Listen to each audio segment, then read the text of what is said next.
Welcome to this conversation. We're going to have a chat about people pleasing tendencies and how you can start to recognize them. So, let's quickly start off by defining what people pleasing is so that we first have a little bit of an understanding. We're on the same page and a bit of an awareness about what that looks like. Essentially, people pleasing is the act of putting your needs on the back burner and putting other people's needs and wants ahead of your own. This is generally done at the expense of your own well being. So I'm going to throw it to you, Chloe. Let's chat about the signs. Good morning. Well, some of the signs of being a people pleaser may include, but are not limited to, Yeah. being nice. You might be a people pleaser if saying yes to things that you don't want to do, saying, having a difficult time saying no, the Mm. fear of conflict or disagreements, feeling guilty when you want to prioritize your own needs, ignoring your own needs and your own feelings, seeking validation and approval from anyone outside of you, putting others' needs ahead of your own, even when it's not necessary, and overcommitting and taking on far too much. I know I can put Those are both the hands up, and I've done every last one of the things that you've mentioned here. People pleaser in recovery here. And, especially, I was going to say that being nice, that one really will get you every time. It's a subtle one because we've been trained, right, to be nice.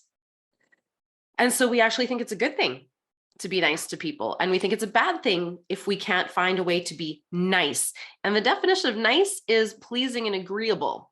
And so this is a subtle way that people pleasing tendencies might be showing up in your life if you are struggling with this idea of being nice, or you're being nice and you're not feeling that desire to be nice on the inside, and there's like an incongruence there. So the impact that people pleasing can have, it can have a lot of sort of far reaching impacts. It's going to lead eventually to burnout and exhaustion when you just can't keep doing it anymore, right? You'll get to this point where enough is enough, and it's not even making other people happy or respond in the way that you had hoped anyways. So you get to this point where you're like, that's too much. This also can lead to some resentment because you're not fully getting the response that you want. You can start to feel a bit bitter or resentful about not getting the outcome you desired. And as this builds, this can lead into decreased self-confidence and lower self-esteem, low self-worth, and eventually potentially even to the loss of your own identity and sense of who you are.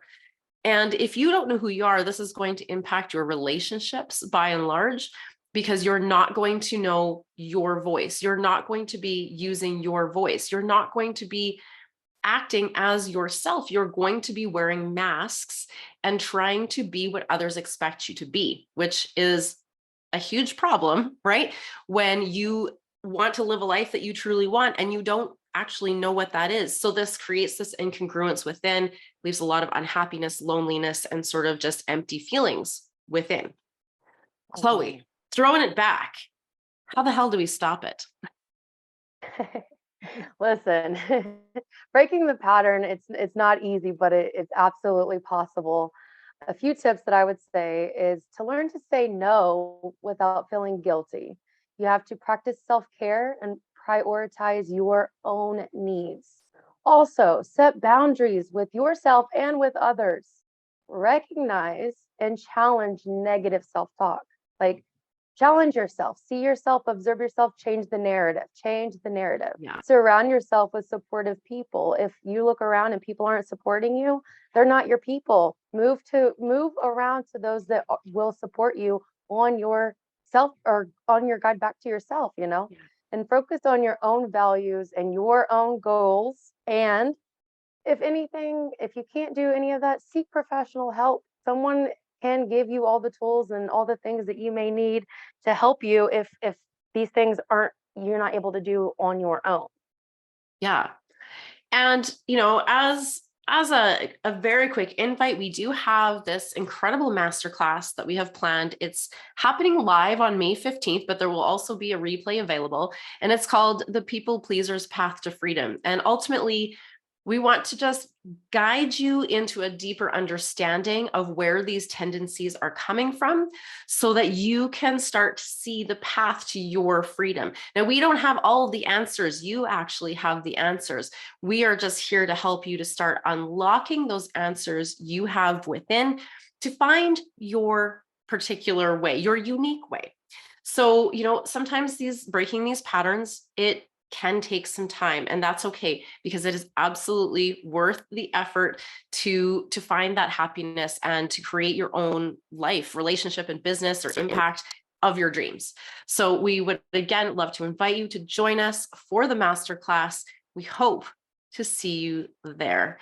And if you're a people pleaser, let us know if you identified yourself in any of the things that we shared today. We would love to know which of those things most resonated with you. And as well, if you have any questions, we would love them, because we would love to answer your questions as best possible in the masterclass and just give you the most value-packed hour that you possibly can have so that you can start a new trajectory for your life. Thanks for joining us. We have so much to share, and we absolutely cannot wait to do that with you on May 15th. We'll see you soon. Let's go do some Hey, epic guys. shit, shall we? Hey, guys.